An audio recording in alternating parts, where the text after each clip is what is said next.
আন্দোলন স্লোগানে উত্তাল ঢাকার নয়াপল্টন।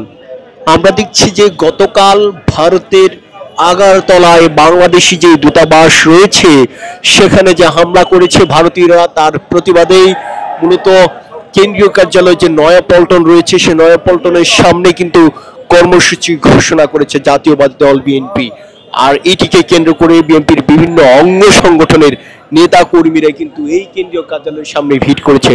দর্শক, আপনারা দেখছেন যত দূর দৃষ্টি যায় তত দূরই কিন্তু বিএনপির এইসব নেতা কর্মীদের ভিড় কিন্তু দেখা যাচ্ছে। এবং আমরা দেখছি যে কেন্দ্রীয় নেতৃবৃন্দ যারা রয়েছেন তারা কিন্তু সামনে বক্তব্য রাখছেন। একটু আগেই তারা কিন্তু এই কেন্দ্রীয় কার্যালয়ের সামনে কিন্তু বিক্ষোভ মিছিল কিন্তু করেছে এবং বিক্ষোভ মিছিলটি 90 অ্যাঙ্গেল যে মোড় রয়েছে সেই মোড় অতিক্রম করে সেই মুহূর্তে আবার কেন্দ্রীয় কার্যালয়ের সামনে কিন্তু শেষ হয়েছে। এবং তারা বক্তব্য রাখছেন, তারা একের পর এক স্লোগান দিচ্ছেন যে মোদির গালে গালে জুতা মারো তালে তালে, এবং দিল্লির যে দাসত্ব এবং আধিপত্যবাদের কথা বলা হচ্ছে সেটি কোনোভাবে মানবে না বলে জানছেন বিএনপির বিভিন্ন অঙ্গ সংগঠনের নেতাকর্মীরা। এমনটি কিন্তু আমরা লক্ষ্য করছি আজকের এই বিক্ষোভ মিছিলে, যেখানে বিএনপির বিভিন্ন অঙ্গ সংগঠনের নেতাকর্মীরা অংশগ্রহণ।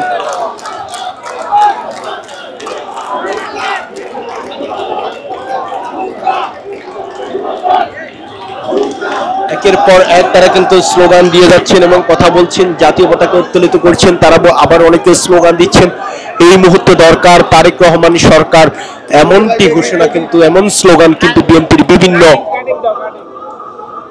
কর্মী সমর্থক যারা রয়েছেন, নেতা কর্মী যারা রয়েছেন তারা কিন্তু স্লোগান কিন্তু দিচ্ছেন এই কেন্দ্রীয় কার্যালয়ের সামনে।